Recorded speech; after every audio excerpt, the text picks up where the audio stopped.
تک پہنچتے، اندھے بن کر ہم ان کے پیچھے چلتے رہے ہیں، تو اس دن حسرت ہوگی، پچھتاوا ہوگا۔ وما هم بخارجین من النار، اور وہ لوگ نکلنے والے نہیں ہوں گے اس جہنم سے، پھر وہ ہمیشہ دائمی جہنم ان کا مقدر بنے گی۔ یا ایھا الناس کلوا مما فی الارض حلالا طیبا، اے لوگو کھاؤ زمین کی چیزوں میں سے حلال طیب پاکیزہ چیزیں۔ ولا تتبعوا خطوات الشیطان، اور شیطان کے نقش قدم کی پیروی مت کرو۔ یہ اصل میں مشرکانہ نظام میں یہ چیزیں ہوتی ہیں کہ فلاں اونٹ جو ہے وہ فلاں بت کے نام کا ہے، اس کا گوشت نہیں کھایا جا سکتا، فلاں بکری جو ہے وہ فلاں کے نام کی ہے لہذا اس کا استعمال نہیں ہو سکتا، فلاں گھوڑا اس کے نام کا ہے اس کے اوپر سواری نہیں ہو سکتی۔ اب یہ چیزیں جو ہیں وہ اللہ نے تو ان چیزوں کو حرام نہیں کیا، تم نے ان کا استعمال حرام کر دیا۔ کھاؤ پیو جو بھی اللہ نے طیب اور پاکیزہ چیزیں تمہیں عطا کی ہیں زمین کی چیزوں میں سے، ان کو استعمال کرو، اور شیطان کے نقش قدم کی پیروی نہ کرو، یہ شیطانی جال ہے سارا۔ انہ لکم عدو مبین، یقیناً وہ تمہارا کھلا دشمن ہے۔ انما یامرکم بالسوء والفحشاء، وہ تو تمہیں حکم دیتا ہے برائی کے کاموں کا اور بے حیائی کا۔ شیطان انسان کو گناہوں کی طرف اکساتا ہے، بے حیائی پر آمادہ کرتا ہے۔ وَأَن تَقُولُوا عَلَى اللَّهِ مَا لَا تَعْلَمُونَ، اور اس بات پر آمادہ کرتا ہے کہ تم اللہ کی طرف منسوب کرو وہ باتیں جو تم نہیں جانتے،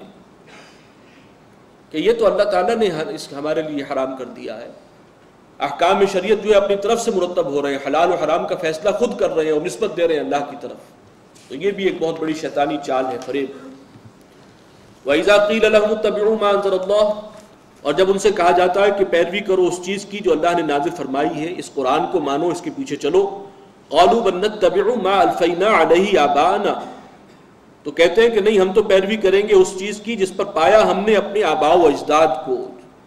جس راستے پر وہ تھے ہم تو اسی کے لکیر کے فقیر ہیں، ہم تو اسی راستے کو اختیار کریں گے۔ اولو کان آباؤہم لا یعقلون شیئا ولا یہتدون، تو کیا چاہے اگرچہ ان کے آباء و اجداد نہ عقل رکھتے ہوں اور نہ ہی وہ ہدایت یافتہ ہوں،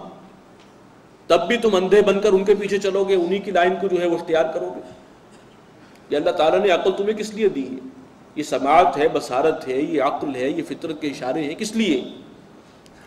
وَمَثَلُ الَّذِينَ كَفَرُوا، اور مثال ان کافروں کی ایسی ہے کہ مَثَلِ الَّذِي يَنْعِقُ بِمَا لَا يَسْمَعُ إِلَّا دُعَاءً وَنِدَاءً، جیسے کہ پکارتا ہو کوئی شخص کسی ایسی چیز کو کہ جو نہ سن سکتی ہو سوائے چیخ و پکار کے، یعنی جیسے جنگل میں جانور ہوتے ہیں یا کسی کی بھیڑوں کا گلہ ہے اور جو چرواہا ہے وہ خاص قسم کی سیٹی بجائے، چیخ آواز لگائے تو بس اس سے زیادہ اور کوئی چیز وہ نہیں سمجھتے وہ جانور۔ انہیں آپ کوئی حکمت کی بات بتائیں، کوئی ہدایت کی بات بتائیں، وہ تو ان کے لیے ہے ہی نہیں کہ وہ اس کو سمجھ سکے۔ تو ان کافروں کی مثال بھی اب ان جانوروں جیسی ہے کہ سوائے چیخ پکار کے انہیں اور کچھ سمجھ میں نہیں آتا۔ صم بکم عمی، یہ بہرے ہو چکے ہیں، گونگے ہیں، اندھے ہیں، فہم لا یعقلون، اور عقل سے بے بہرا ہیں، کچھ سوچنے سمجھنے سے عاری۔ یا ایھا الذین آمنوا کلوا من طیبات ما رزقناکم، اہل ایمان کھاؤ وہ پاکیزہ چیزیں جو ہم نے تمہیں عطا کی ہیں، واشکروا للہ ان کنتم ایاہ تعبدون، اور شکر ادا کرو اللہ کا، یہ جو کچھ ہے اللہ کا عطا کرنا ہے، اسی کا شکر بجا لاؤ اگر تم فی الواقع اسی کے بندے ہو۔ انما حرم علیکم المیتۃ والدم ولحم الخنزیر، تم پر تو حرام یہی کیا گیا ہے مردار، خون، خنزیر کا گوشت،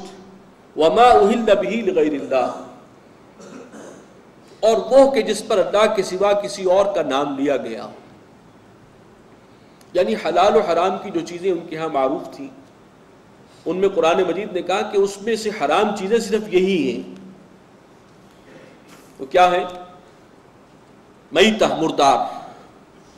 جو جانور ذبح کیے بغیر مر جائے، دم گھٹنے سے یا اوپر سے گرنے سے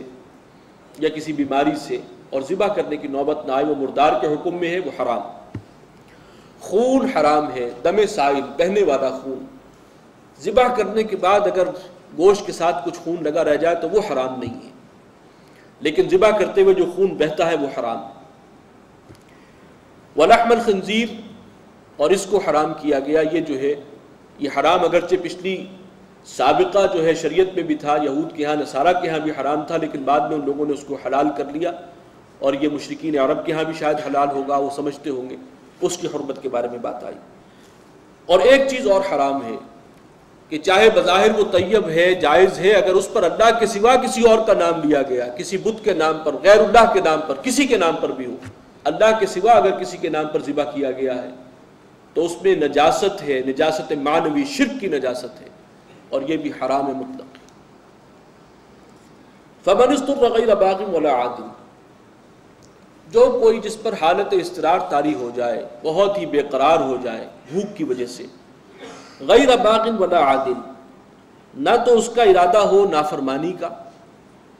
بغاوت کرنے کا خیال نہ ہو، یا اس کا ایک ترجمہ یہ بھی ہے کہ وہ طالب لذت نہ ہو،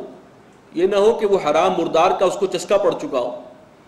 ولا عاد، اور نہ ہی وہ حد سے تجاوز کرے، جان بچانے کے لیے جتنا کوئی اگر حرام کھانا پڑتا ہے، چاہے کوئی مردار ہے جو بھی ہے، بس اتنا ہی، اتنی مقدار کے جو جان بچانے کے لیے ضروری ہو، تو حالت اضطرار میں جو شخص مردار کو یا حرام کو کھائے گا، فلا اسم علیہ، ان دو شرائط کے ساتھ اگر ہے تو پھر اس پر گناہ نہیں ہے، وہ معاف۔ ان اللہ غفور رحیم، اللہ تعالیٰ بخشنے والا ہے، مہربان۔ ان الذین یکتمون ما انزل اللہ من الکتاب، بے شک وہ لوگ کہ جو چھپاتے ہیں اس چیز کو جو اللہ تعالیٰ نے نازل فرمائی ہے، یہ کتاب از قسم کتاب، ویشترون به ثمنا قلیلا، اور اس کے عوض حقیر سی قیمت قبول کرتے ہیں، اللہ کی کتاب، اللہ کے احکامات کو چھپاتے ہیں، فتویٰ فروشی کرتے ہیں، اور دنیا کے ہلکے سے مفاد کے لیے، اولئک ما یاکلون فی بطونہم الا النار، یہ لوگ جو کچھ بھی کھا رہے ہیں یہ اپنے پیٹ میں آگ بھر رہے ہیں۔ ایک حرام یہ بھی ہے، یہ فتویٰ فروشی سے، حرام ذرائع سے جو کچھ حاصل ہو رہا ہے، اللہ کی کتاب کو چھپانا ہے، احکام کے اندر تحریف ہے، رد و بدل ہے، تو اولئک ما یاکلون فی بطونہم الا النار، اگر یہ دنیاوی مفاد کے لیے سب کچھ ہو رہا ہے تو اپنے پیٹ میں آگ بھر رہے ہیں۔ وَلَا يُكَلِّمُهُمُ اللَّهُ يَوْمَ الْقِيَامَةِ، اللہ تعالیٰ ان سے کلام نہیں کرے گا قیامت کے دن،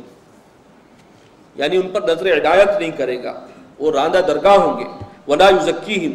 اور ان کا تزکیہ نہیں کرے گا۔ وَلَهُمْ عَذَابٌ أَلِيمٌ، اور ایسے لوگوں کے لیے دردناک عذاب۔ أُولَئِكَ الَّذِينَ اشْتَرَوُا الضَّلَالَةَ بِالْهُدَى، انہوں نے وصول کر لی ہے گمراہی ہدایت کو ہاتھ سے دے کر، ہدایت دے کر گمراہی اور ضلالت اختیار کر لی ہے، قبول کر لی ہے۔ والعذاب بالمغفرہ، اور انہوں نے پسند کر لیا ہے عذاب کو بخشش کے مقابلے میں۔ یہ حرکتیں وہ کر رہے ہیں جو اللہ کے عذاب کو دعوت دینے والی ہیں، لہذا انہوں نے اللہ کی بخشش اور مغفرت کے مقابلے میں عذاب جو ہے اس کو ایکسپٹ کیا ہے، قبول کیا ہے۔ فما اصبرهم علی النار، اب یہ طنز کا انداز ہے، یہ کتنا صبر کرنے والے ہیں آگ پر، یعنی بڑے قناعت پسند ہیں، آگ اور اللہ کا عذاب جو ہے اس کو قبول کر رہے ہیں، اس کو ترجیح دے رہے ہیں، بڑا جگرا ہے ان کا۔ ذالک بان اللہ نزل الکتاب بالحق، یہ اس لیے ہے کہ اللہ تعالیٰ نے تو جو کچھ نازل فرمایا ہے یہ کتاب، یہ حق ہے، یہی حق ہے۔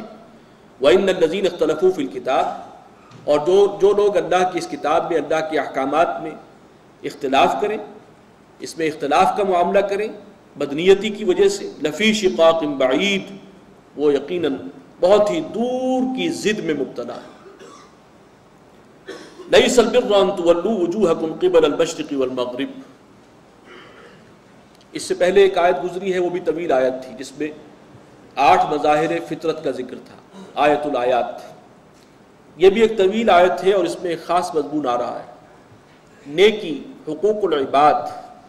اللہ کے نزدیک نیک شخص کون ہے، تمہارا اپنا معیار ہے۔ کچھ لوگوں کا تصور ہے نیکی جو ہے مظاہر تک محدود ہے، وہ بڑے سینسٹیو ہوتے ہیں کہ قبلہ جو ہے ذرا ادھر سے ادھر ہو گیا، ہاتھ اوپر کی سے نیچے بند گئے، آمین زور سے کہہ دی یا آہستہ سے کہہ دی، ان معاملے میں بڑے حساس ہیں۔ یہ ظواہر ہیں، یہ اعمال کا ظاہر ہے، یہ نیکی کا ڈھانچہ ہے، اس کی اہمیت ہے لیکن ایک حد تک۔ اصل نیکی تو وہ روح ہے جو باطن میں ہے، جس کی بنیاد ایمان پر ہے۔ تو نیکی کا جو اصل تصور ہے وہ اس آیت میں آ رہا ہے، اور کس کانٹیکس میں آ رہا ہے یہ دیکھیے۔ فرمایا لیس البر ان تولوا وجوہکم قبل المشرق والمغرب، نیکی یہی نہیں